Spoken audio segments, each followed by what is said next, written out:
Yo, what's going on, Mathmech players? Welcome back to another Mathmech and Codetalker video. In this video, I'm actually creating a comprehensive guide to beat none other than Purrely. So, as you can see from the, the YouTube title, you can already kind of understand it from there. But the reason I'm making this is because they have rightfully so taken back the #1 spot in Tier 1 against Kashtira. I find Kashtira is a very, very strong deck. In fact, it's pretty much the best counter to Mathmech just because of the banishment effect. But I find that they're very bricky. They're always trying to search cards, and because I play Duel completely kills that deck. Like, they just can't create a good Endboard, and well, yeah, they're sad for it. So I'm going to move on to basically doing a guide on Purrely, and I'll do one on Kashtira in another video. But without further ado, I'll walk you through how this video is going to go down. So firstly, I'm going to do a Purrely deck breakdown. We'll just go through all the cards, essentially all the combos. I'm not going to illustrate them because, one, I don't own the cards, and I'm not going to purchase them just for the sake of illustrating it. I don't want the cards. Like, just simple as that. I don't want them. So not going to go through that. But I already know all the combos because from playing them against them so much, I've just memorized how they play and what you need to look out for. So don't worry about that, I've got you. And then biggest threats, their best Endboard. I'll show you what ideally they're looking to get into, and then we can kind of play from it from there. And then their biggest weaknesses, their vulnerable spots where we can, exploit them. And then the last bit is how to counter. So that's kind of a 2-in-1, the last bit. The sections will kind of, merge into one, but how to counter them, I'll look at the cards that you need to add into your deck, because given this meta, you're going to see Purrely everywhere, and because of the #1, that is just a representation of showing that that is the most common deck play runner. There's a lot of meta riders, and what I mean by that is people love to just buy the new decks and just the strongest decks and just sit on them. So, like, I own the Kashtira cards, but I don't play them. They such cool art cards, but playing them is so boring, and playing against them is so boring as well. So I just wouldn't want to put myself through that. So anyway, without further ado, we'll jump onto the first section, and then we'll take the video from there. Yo, what's going on, guys? Why don't we just jump straight into this deck breakdown now? So small disclaimer, I'm not going to go into huge detail about each of the cards. Like, we are a Mathmech channel, so I do want to keep it based to Mathmech content, but I'm just doing a very basic breakdown of the deck. So I'll go through each of the cards, what it comprises of that as an archetype, and then I'll go through the strongest Endboard that you need to prepare for. So without further ado, this deck comprises of 2 main monsters, so Purrely and Purrely, 4 quick play spells, so Happy, Sleepy, Delicious, and Pretty. So they're all memory cards. That's all they're labeled as, but they all have different specific names. So those are the 4 quick play spells used to special summon these guys, and they also have additional effects that they provide to the Xyz monster that they are attached to, just like Diameter would for Alembertion and Ablation. They also have a field spell, which is this one, a continuous spell, and a normal trap. In the most brief terms, so starting with the 2 monsters, both of these cards add a card from their deck to the hand. Purrely adds a specific card, and it is a hard once per turn, and for its Xyz summon, it requires a card in the graveyard, so a quick play spell in the graveyard. For Purrely, this is a soft once per turn, and similar to the Telements monsters, you will excavate the top 3 cards of your deck instead of milling them, and if you, excavate, I don't like that word, it's too long, excavate a spell or trap that is Purrely, so it can't be the monster, it has to be one of the spells or traps, then you can add it to your hand. Now, I say soft once per turn because it's very common for Purrely players to summon all 3 and then activate the effect 3 times. So not per monster, but 3 times in, 1 turn. So it's a very broken effect in my opinion. So, but I guess that's what makes it so strong. The field spell protects their cards from targeting effects when they're special summoned. If they're normal summoned, then they're still free for, effects to be applied to them. But when they're special summoned, it's also applied to the Xyz monsters as well, so that's very strong. At the end phase, it also attaches a quick play spell from the deck or graveyard to the Xyz monster of your choice. And then the last one is, if you out their Xyz monster whilst their field spell is on the field, then they can special summon one of these guys and then continue from there. So the main differences between their Xyz summons is this one is from the graveyard. They can reveal or target a quick play Purrely spell, and then this one will reveal 1 quick play spell from their hand. And then it's a small tip as to which one. It's not really that relevant, but for the sake of having knowledge about this deck, why not?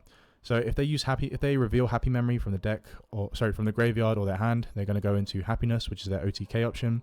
If they reveal Pretty Memory, they're going to go into Beauty, which is their negate, because you can target one effect monster to negate it.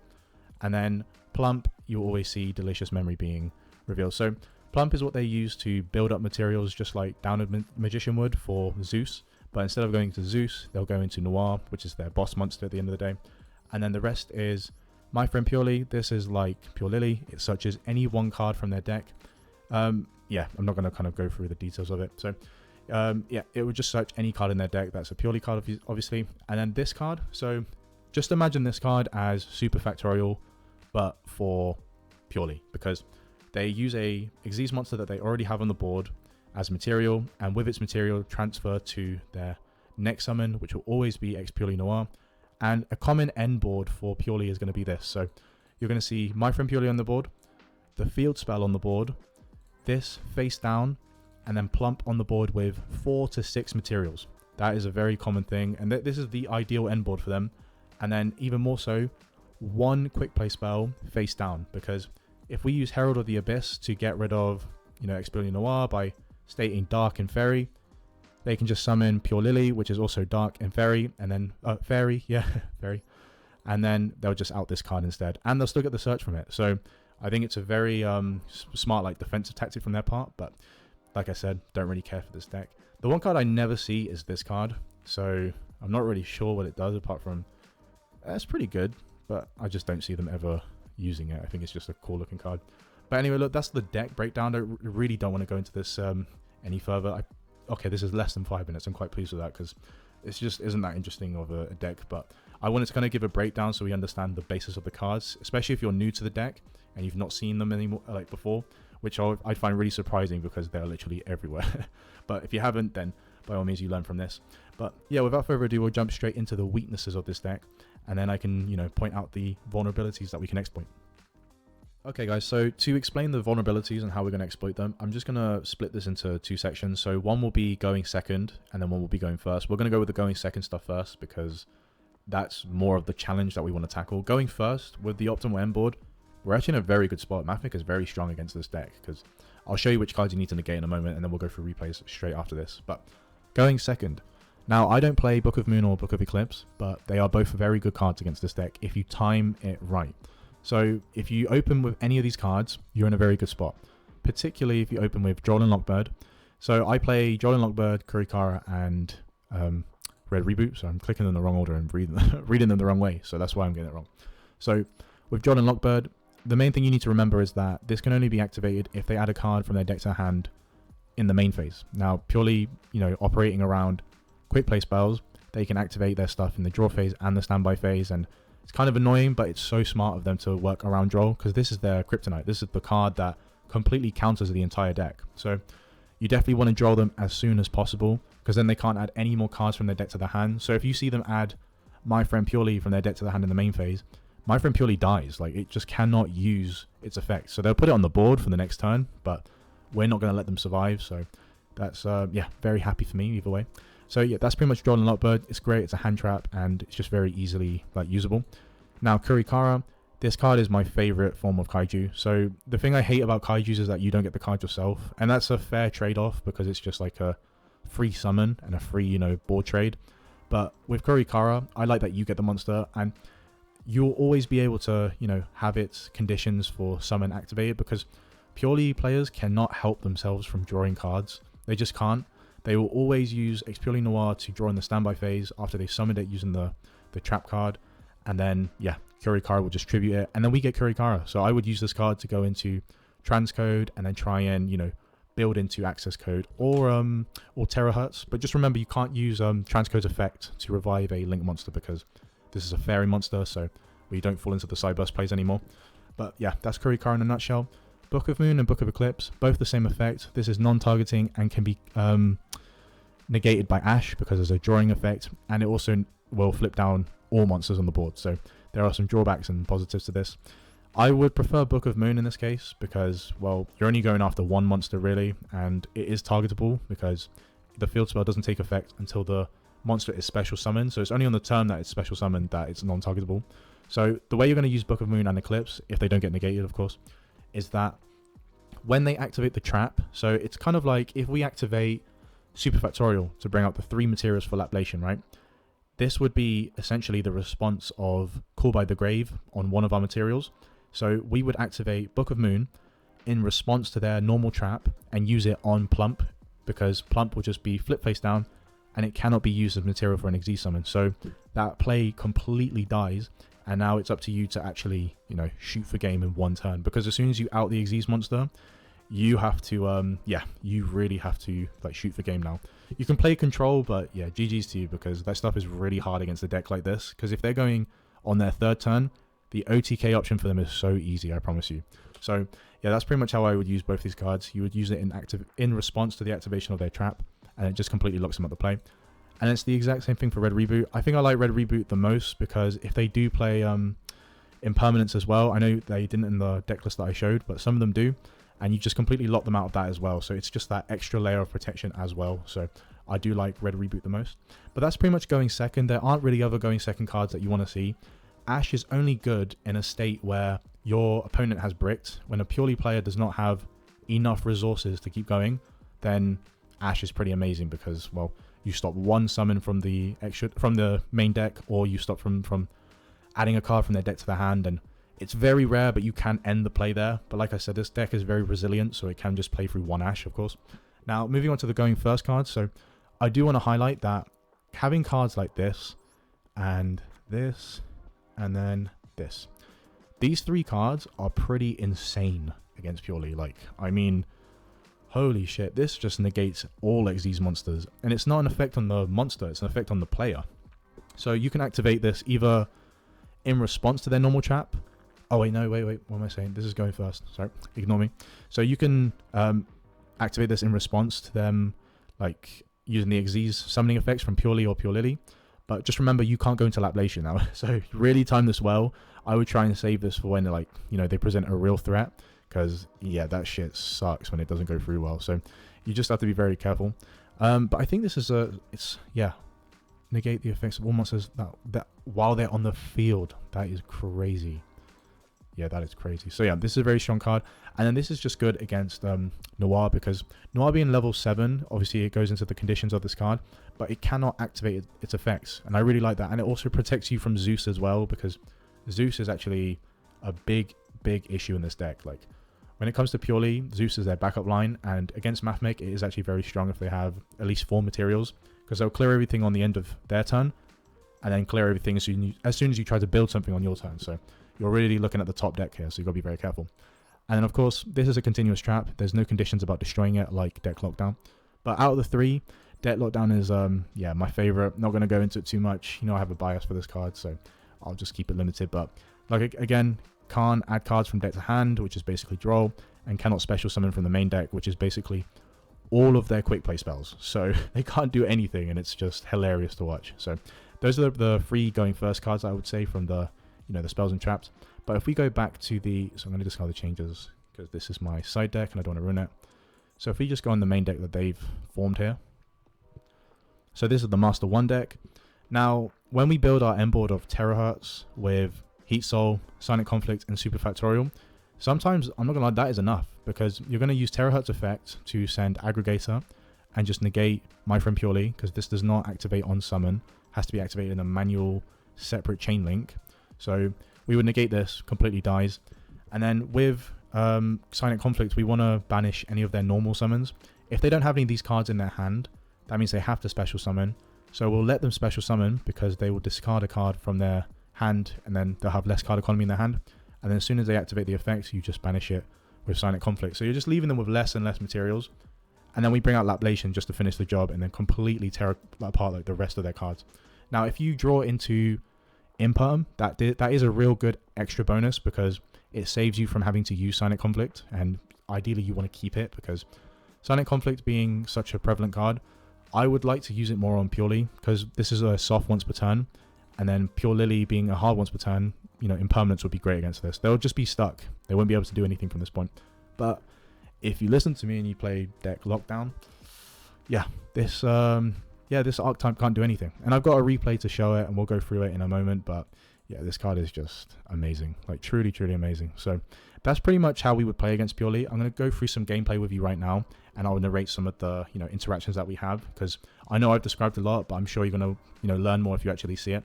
So without further ado, I'm just going to jump into those replays of going first and going second. So I'll see you there. Okay, so finally onto the last part of our video. I think it'll be good to go through some gameplay that I have saved up against Purely. So as you can see in the video file, Mathmech versus Purely. This is actually very old gameplay. It's when Purely just came out, so I was still figuring out a few things here and there, and you'll see a few errors that I make, and well, I'll correct them for you now. But ignore the shit intro and maybe a little bit of the music if you can hear it. But yeah, this is just an old video from where I wasn't doing any commentary. I just just uploaded the gameplay. But essentially, this is a standard, you know, going to our strongest Endboard. I'll skip as it is. Because by now, if you've already been following the channel, you should know the combo. But if you don't, then I have a combo video that you can obviously go follow. Now, in hindsight, I would have used Silent Conflict on this because I didn't know this was a soft once per turn at the time. So I would have just, you know, got rid of this. Now he cannot keep summoning this card. He's going to rely on having Pure Lily, and then I'll just negate Pure Lily as soon as it enters the field. And we're golden from there, because then my Super Factorial's in good effect, and then these two cards are kind of useless. So he leaves now because he activated my friend Purely in the same column as my Infinite Impermanence, but it didn't matter anyway because Terahertz would just negate it with Aggregator. That is literally the rule of thumb. Just always use Terahertz Aggregator on my friend Purely. They can't do anything around it. Like, unless they have a second one, that card just dies completely. Now this one, I actually start... This is why I think it's good to go for this gameplay, because I don't always get the optimal Endboard of Terahertz on board. So this one, I only get Terahertz. I don't get Silent Conflict with Heat Soul on, because, well, I just didn't have anything to go into Silent Conflict. So I just play with what I've got here. He chooses the field spell. I managed to pull the my friend Purely from his hand, and he just leaves. Sometimes it's just, that's all you need to like get through it, really. And this was a master gameplay, I think, like Master 1. Yeah, this was all Master rank gameplay, like Master 3 and above for sure. So everyone was on the strong climb. I'm going to skip through a little bit of this because it is kind of slow. I didn't speed up these ones. And so you can see my standard Endboard here. Remember, so you might see this a lot, so Cross Out and Call by the Grave, but these two cards are so bad against Purely. Like, they really don't play, like, so situational, Call by the Grave, and then Cross Out is only good against, like, Max C if they try to make some extra draws off you. That's literally all it is. So I make the decision to remove the field spell and the main monster, but he's still going to get a card. So it's a pretty good pull, actually. I'm not sure what I pull from their hand, but we'll see. I pull my friend Purely as well, so that's sick. So I think he has to add that to his hand. Yep, okay. You see how, like, you kind of learn the plays after a while. This is just a trade-off, so I could have let Lablation, like, lose the effect, but may as well have him face up. So that's just one of my negates. And then, look, Terahertz, Aggregator. So good. Wait till D-Save Worm comes. That is going to be insane against this deck. We'll have protection against Thrust and Triple Tactics, Talent. It's going to be nuts. Like, can't wait for it. And then let's skip all this. Oh, so I actually brick here. Yeah, pretty standard. I can't wait for Sakitama to come out as well. That's going to be nuts. That's going to secure us so many plays. And then, I'm not sure I go for it. So I max E because I don't know what he's playing. I know that for myself. He's going to add a... And this is all in the draw phase, by the way. So, Draw and Lockbird, not activatable. And I think draw is what wins me the game. I might have used Ash to bait it out. Oh no, okay. So this is one of the rare scenarios I was describing where Ash can sometimes end the turn, but it's so rare because it means that my opponent has bricked. And I don't know if you noticed, but I'm always playing under Max E. Like, all of my videos, there's always like consistent replays of me playing against Max E. Like, it's kind of nuts, actually. So yeah, I just get the standard material. Okay. Okay, so this is when the deck came out, as I said before, so season 21. And yeah, Tillaments had just lost Merly, so I think players were really trying to find ways to support the deck by just mixing it with a different archetype. And now that Tillaments is tier 3, because of the Kashtira Tillaments, they're not going to have to do this, but this is crazy.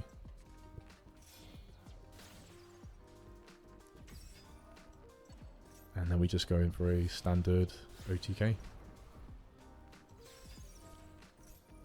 And I think I kept Alan Bershin for the Dialton negate, if I'm not mistaken. Yeah, okay. That is why. Otherwise, I would never have destroyed Harvness. Like, okay, yeah, looks pretty good. And then he just leaves, yeah, standard. Very cool. Let's see what the next game has for us. Okay, so I have Small World. I'm curious as to whether I get rid of Droll or Ash Blossom. Obviously, I don't know I'm playing against Purely at this point, but I'm just curious what I feel I should keep. By the way, I'm very shocked that Droll is not a UR. Just a thought to put out there. Like, it's such a powerful card. Like, really can, like, stop most decks. So, oh, and I get rid of Ash. Okay. And I get rid of it for Parallel Exceed. Okay. Could have got, I could have just went from Microcoder, but I think I just made it that little step harder for myself. And then we can skip this. Apologies for this. I should have been skipping this from the start. So now that I've got Impermanence, and then Call by the Grave is negligent anyway. Okay, negate with Aggregator. Fantastic. Like, you see, guys, like, there's a pattern here of, like, we'll always do the same thing. But I did want to make this guide just because I felt like it would be necessary to learn what you should do each time. And I want you guys to do really well. I want to see Mathmech, dominate the meta always. Okay, I love Code Generator. Code Generator is such a great card. That and Microcoder, just either one of them will get you into the Signet line because Code Generator can just grab Microcoder anyway. So just awesome stuff. Yep. And then, okay, so this is a different Endboard. We don't have terahertz at all for this one, so we have to play it by ear about how to actually put up with this board. And then he red reboots me, and then he red reboots me again. Okay, I completely forgot about this game. This is a really, really old game, so I don't know how he lost that. Oh, I do, yeah. Droll, what am I talking about? So, yeah, Droll is just the complete kryptonite for this deck, so it just completely counters the whole thing. I won that game because of Droll, because he would have had the necessary materials to go into Happiness, and then add enough attack power to attack over transcode, and then just keep OTKing, basically. Just endless. And then the next turn, because we would have survived, had he not, scooped, we would have had 2 Impermanents, 1 Silent Conflict, and an activatable Super Factorial. Like, that's fucking insane. Okay, this is very slow. We're going first here, so I'm just gonna let it play out.